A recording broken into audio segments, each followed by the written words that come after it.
Well, good evening, folks. Hope you're well. Um, Anybody out there who's listening to this will get where I'm coming from, hopefully, by the end of the video.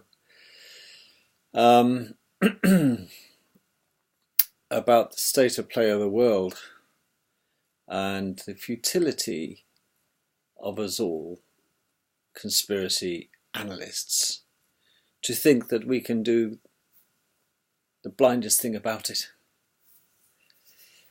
Except that be aware of it. And sometimes, as a conspiracy analyst, not theorist, there's too many to be, you don't need to be theoretical when there's so many real conspiracies to choose from to investigate. So you could either be a conspiracy investigator or you can be a conspiracy analyst, analyze what's going on. Well, good luck. Good luck on that, quite frankly. As children, we learn a little bit of history, which is probably 99% incorrect. We're told that a guy called Jesus roamed the world, turning water into wine, multiplying the fish, healing the sick with a touch. Let's not go there. And we learn all this guff, us Western kids anyway. And it is a lucky dip as to how we managed to arrive in where we are. I mean, I thank my lucky stars that, quite frankly, I was born in England and I'm English and I'm a Caucasian. And I don't look down on my ethnic brethren because it's not their fault. Because if I were born in their circumstance and had their experience and had their parents, I would be just like them. So in many ways, we are really victims of chance. That's the way I look at it. But all people are not born equal. Not really, because we're born into slavery, that's for sure, because we are worker bees. But it's just a matter of luck, isn't it? That I wasn't from the loins of a 1%er. Well, there we are. Would I be having this conversation or this video except no, probably not.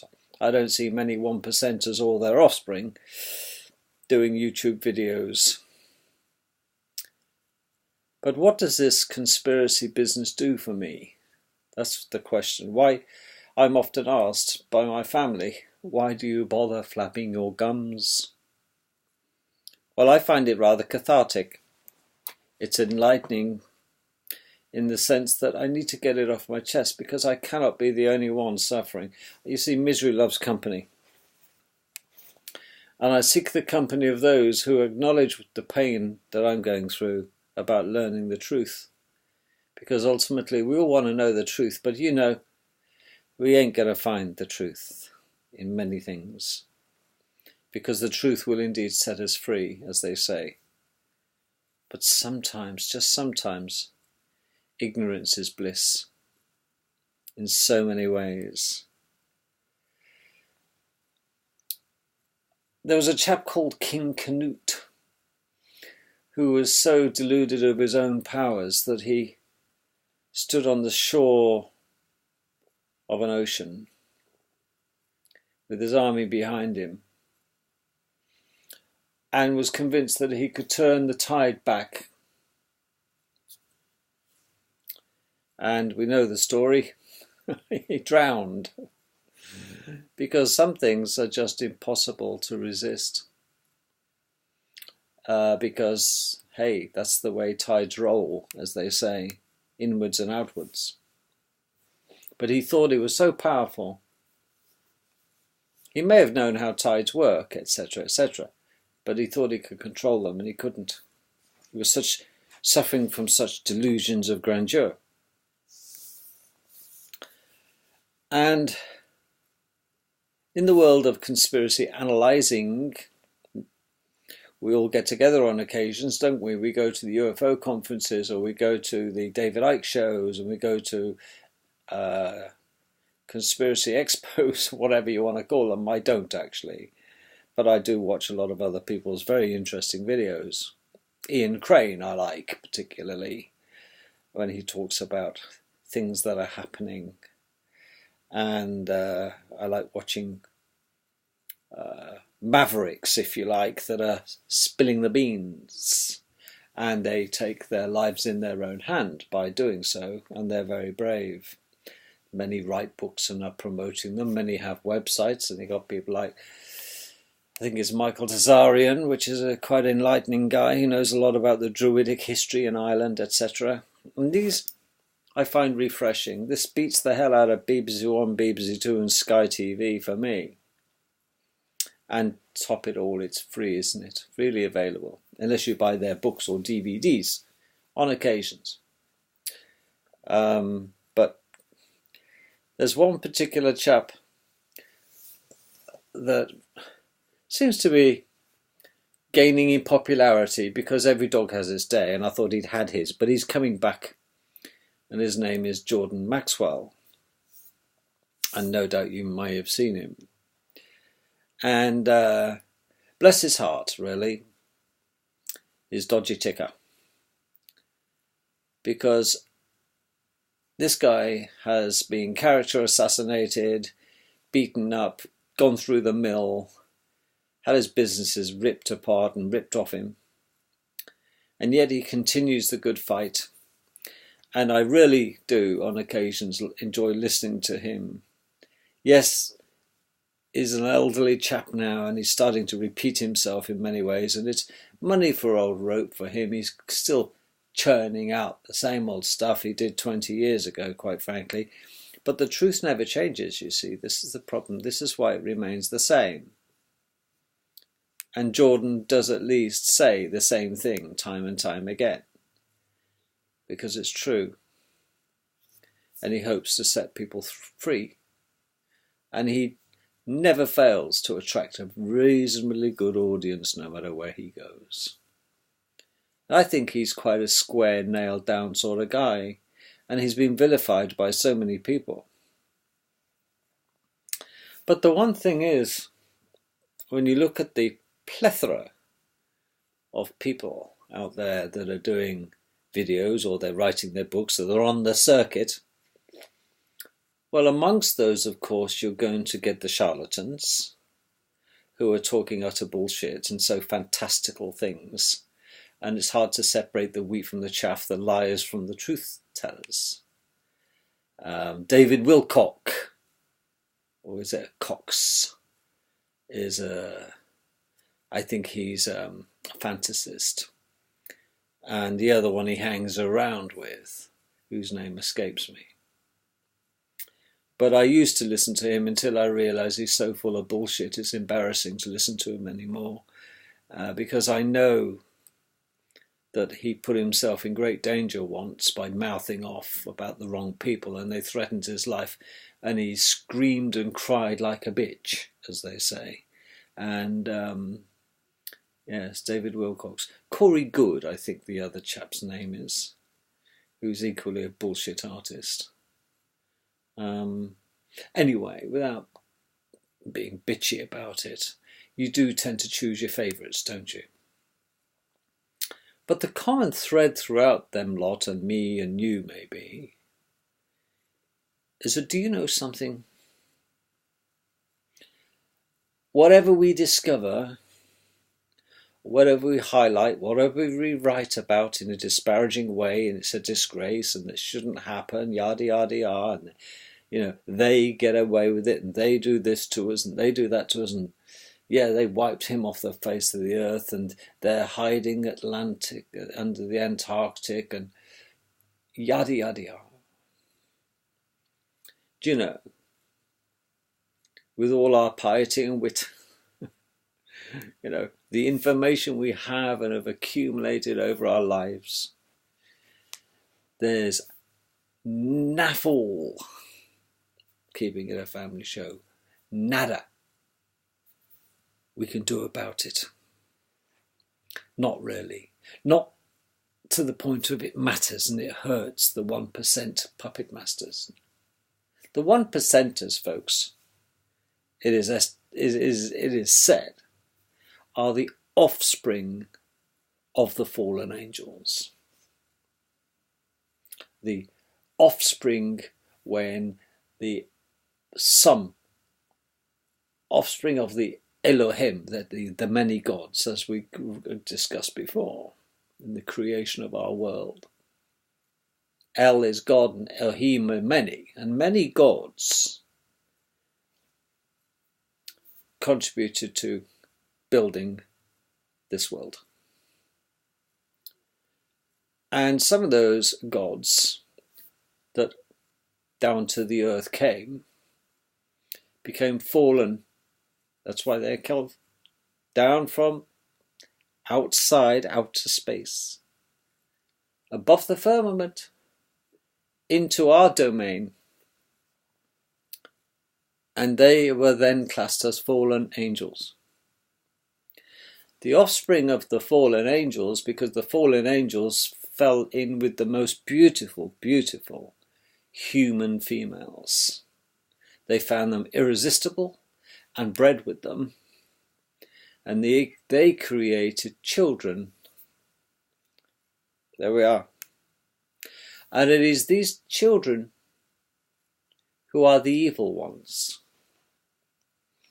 Because just because a god created this world, or one of many gods, doesn't mean that God was squeaky clean of morals.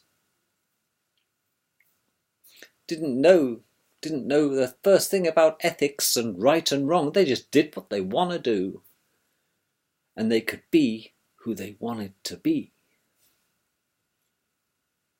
It depends who they attach themselves to, these fallen angels, so they can possess, and their offspring can be possessed. So it is my firm belief that the 1% gang out there are the end result, generation by generation by generation, of the fallen ones, and that is why they are fundamentally evil. And they've inherited the rank of the 1% from the most part.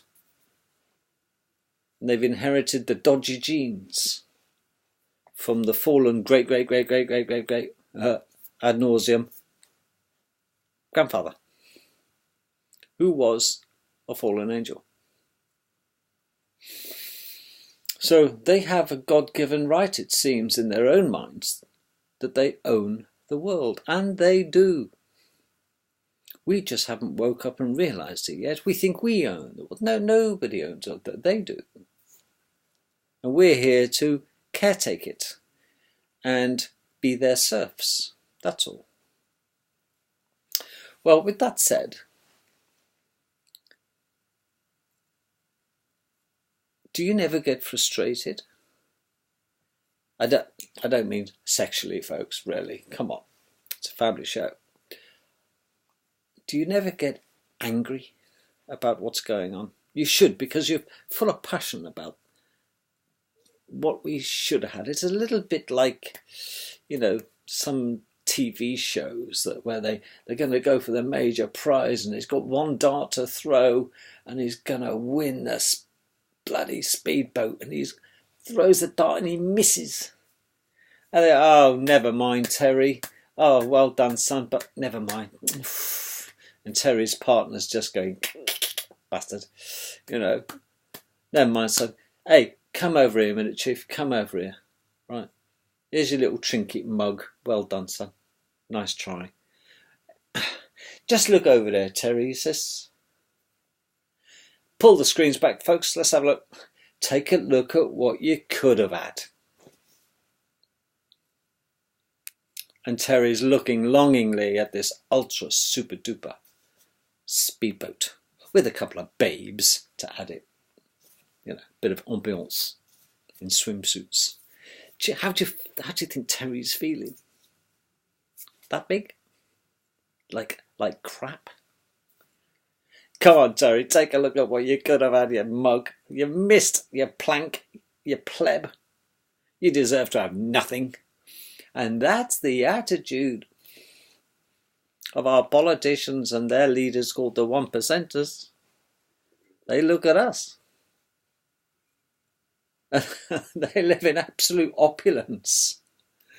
And they look at us and say, take a look at what you could have had. Never mind, get back down a pit. Come on, in the factories. Wage slaves, come on. And that's what it's all about. The world is one big bloody game show. And we conspiracy theorists, it doesn't matter if you're that knowledgeable that you can write a book and do videos ad nauseum and you can go jet internationally and do public speaking. At the end of the day, if you don't go to work, you're not going to get paid, slave. If your books don't sell and nobody listens to you and the books are shit and they're full of conjecture and the sales go down, you're only as good as your last book. You're only as good as your last lecture. Eventually, you see, these suckers grow old and die as well. Take a look what I could have had. I know the paradise that this world could potentially be, and so do you.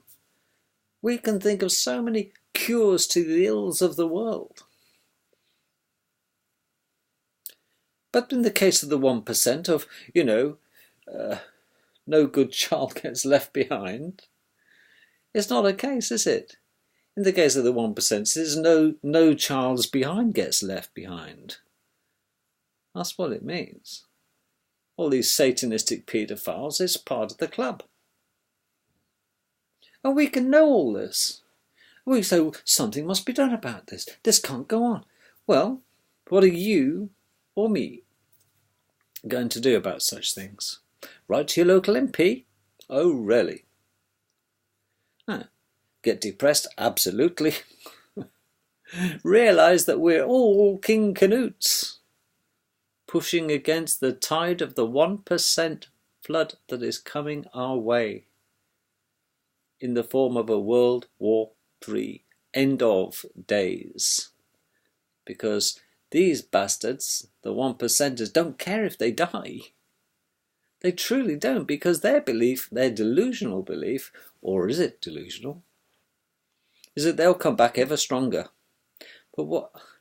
So that means then that they're that knowledgeable that they can indeed come back to the being and status of their choosing. That's a fascinating topic, isn't it? I am equally more convinced that there are certainly people on this world capable of incredible magic with a K.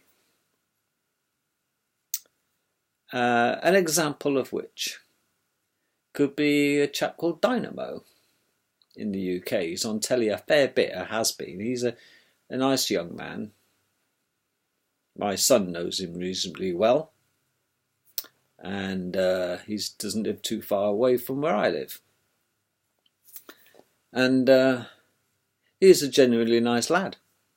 He certainly is. And I like watching Dynamo on TV. And I think he's one of the world's best, I wouldn't say illusionists. I would say that Dynamo is a real class 1 magician. And he's probably an alchemist. Furthermore, I think he sold his soul. He struck a bargain. If you look back in the early days of Dynamo. And why do I say this? Because I've watched an awful lot of Dynamo. And it's not a con. Okay. Yes, there are certain things he does that are. But in between the ones that are and the ones that aren't, the ones that aren't are quite magnificent and are beyond explanation and rational thinking. And we are surrounded, believe it or not, in a radio frequency just out of our pitch, if you like, our frequency zone of beings, spirits, / demons, archons, whatever you want to call them, are so jealous of you and I having a soul. We are immune from them most of the time. They are just out of our frequency range. But certain people can learn to adjust their frequency of, it's the way I roll, their rolling frequency by meditation and chants and prayer and spells. And there are certain people like Aleister Crowley, who wrote the book Magic with a K. He was a black magician. Dynamo is a black magician. There are many on this earth who are black magicians who have simply sold their soul. Bob Dylan is another celebrity that said, in order to succeed in this world, you truly do have to sell your soul to the devil, to Lucifer, no less. And then you can have anything you want, anything you want. And Hollywood is full of people, actors, producers, stars, who have all sold their souls. What value a soul? Well, you can pay now or pay later, but you will pay for selling your soul. Because sooner or later, young Dynamo sadly will die. And he's gone. That is it for him. It's a one-chance saloon. He's gone. As is all those others who have sold their souls. It's the most valued possession you have. You can forget about the houses, the cars, the bank accounts, the diamond rings, yada, yada, yada. Your soul makes you rich beyond your wildest dreams. And it is so valuable, so valuable. You can get anything on this world if you sell your soul. Anything. And there are innumerable demons out there who would do the exchange for you and ensure that from the point of you selling your soul and agreeing to give it up, you can do anything you want. And Dynamo chose magic as a form of entertainment for the masses. Others, great actors. Others, great singers. Young girls get on stage, young teenagers, who probably are a little bit tuneless in the vocal department.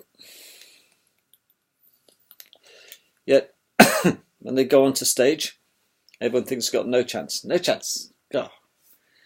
Sings flatter than an iron. On she comes. Tonight, I'm going to sing this song from an opera, La Bohème, Madame Butterfly. You think, well, this will be tough. There's no way she's going to sing this and make it sound magical. And she does. But before she starts to sing, the camera zooms in. And the person singing that song, the lights may be on, but there's no one in. But what comes out that mouth is enough to break your heart and beguile tears out of your eyes. And you think, oh my God. How can something as mundane as her sing like a bloody angel? And they go from strength to strength to strength. They have zero charisma. They have zero, if any, looks. But I sit at home and I say to my wife, such talent. Such talent. It's unfair that people have such talent? Why is it that some people are absolutely gifted? Well, some, not all, some people have indeed sold their soul to Lucifer and think it worth the price. Pay now, pay later, but you will pay, and they will pay later. We're paying now, you and I, unless you've sold your soul. We're paying for the misery and the impotence of not being able to do anything about our station in life.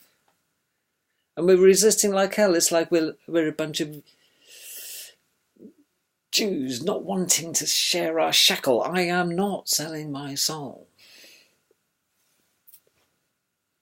Hell would freeze over before I even thought about joining a Freemasonic lodge or selling my soul.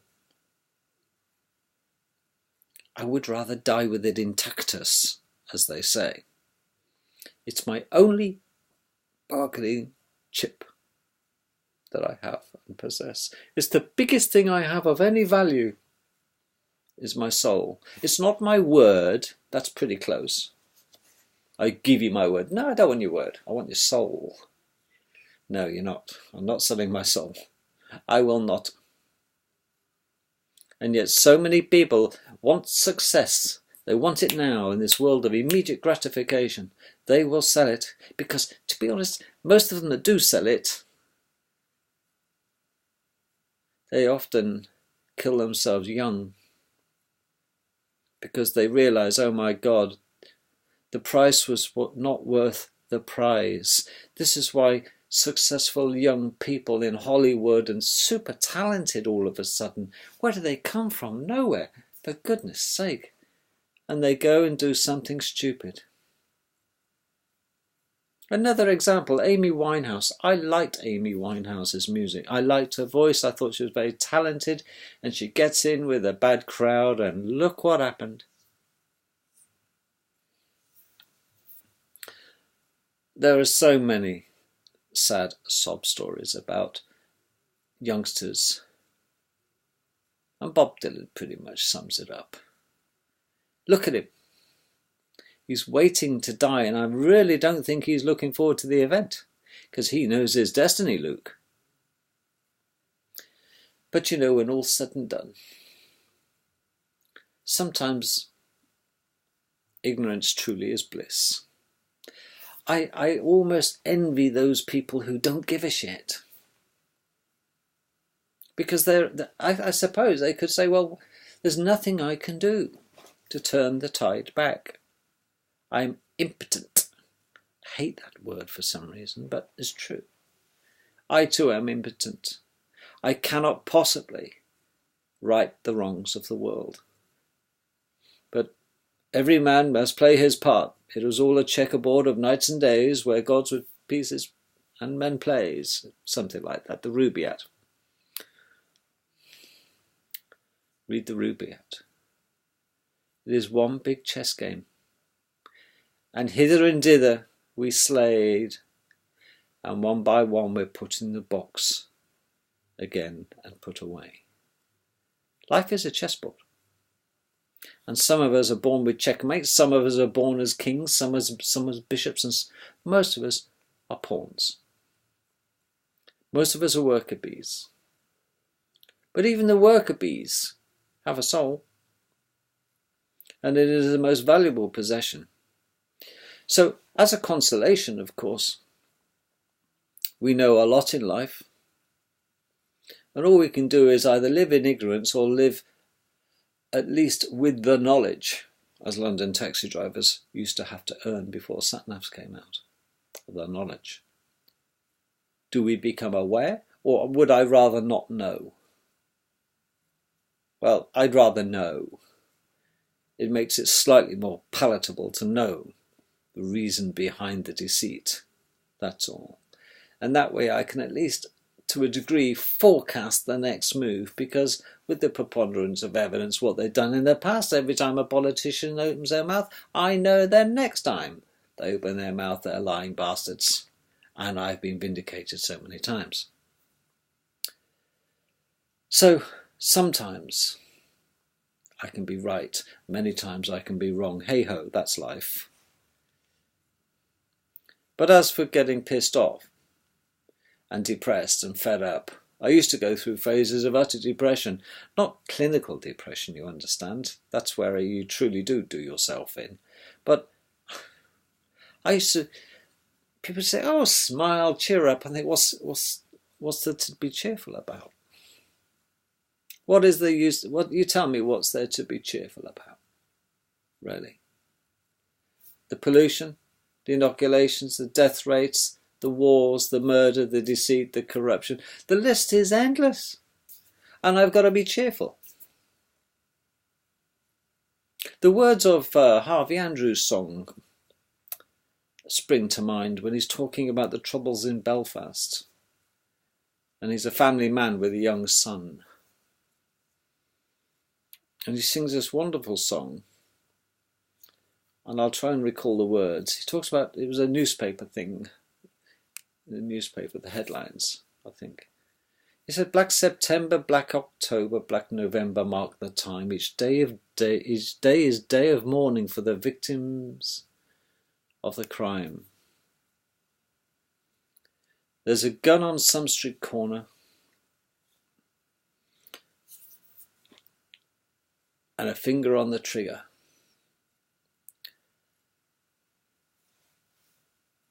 In a cold and callous hand. And there's a son I have to raise to be a man. I thought, wow. Each day is day of mourning for the victims of the crime. That's very, very true.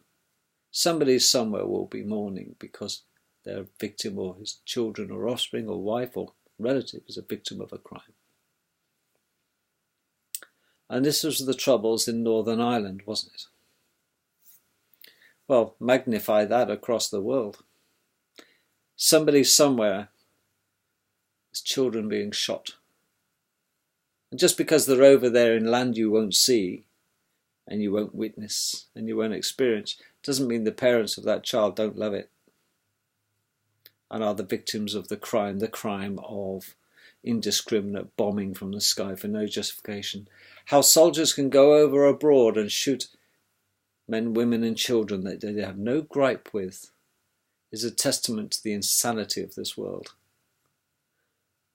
and the immoral expectations of the governments that salivate at the mouth at the prospect of starting another genocide in other people's land where we have absolutely no right to be in.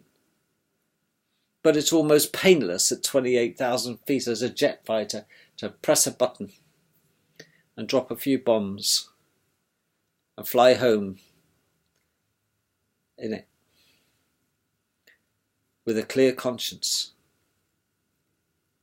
Do you know, I know quite a few fast jet pilots and bomber pilots, and they will tell you that if they did think about those things, they would never be able to do their job.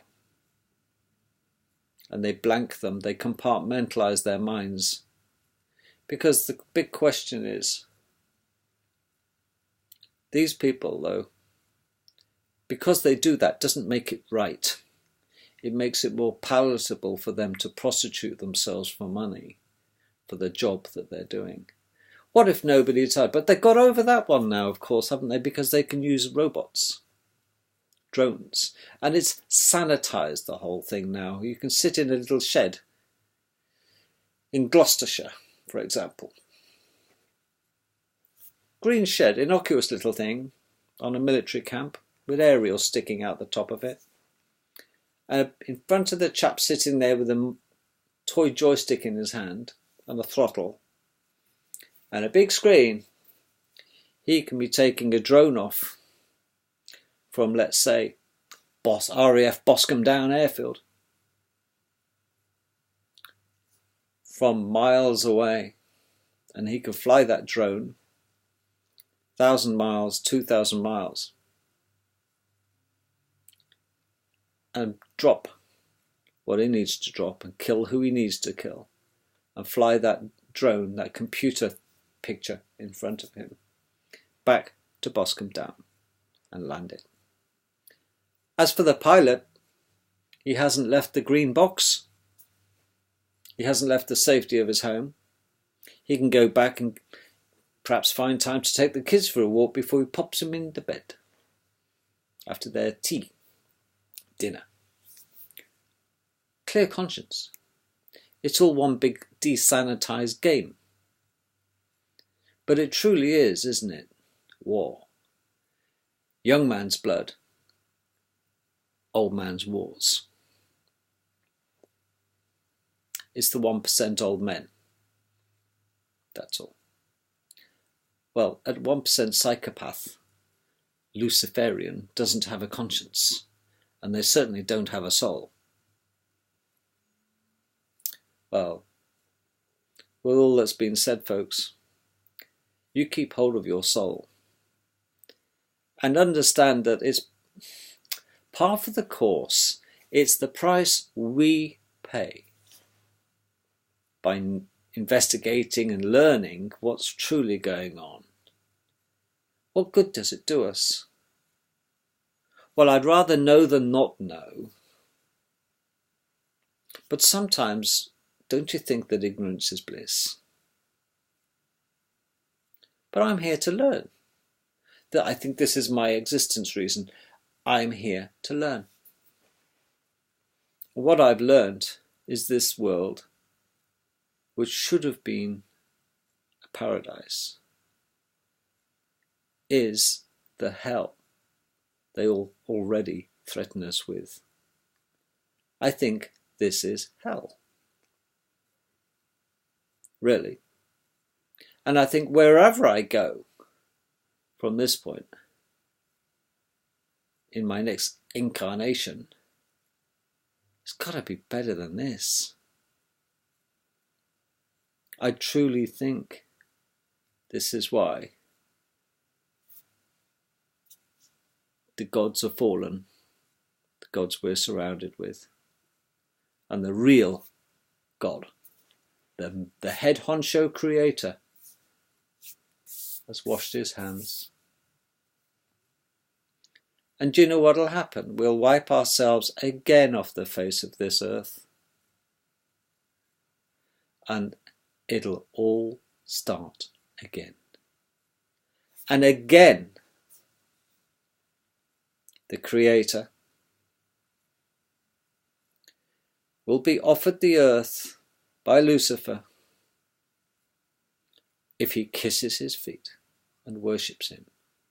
And the Creator will say, no. And history will then start to repeat itself. Catch you tomorrow. I've got some serious YouTube watching to do. Looking out for a particular video. Maybe I'll find it. God bless. Take care. Love you all.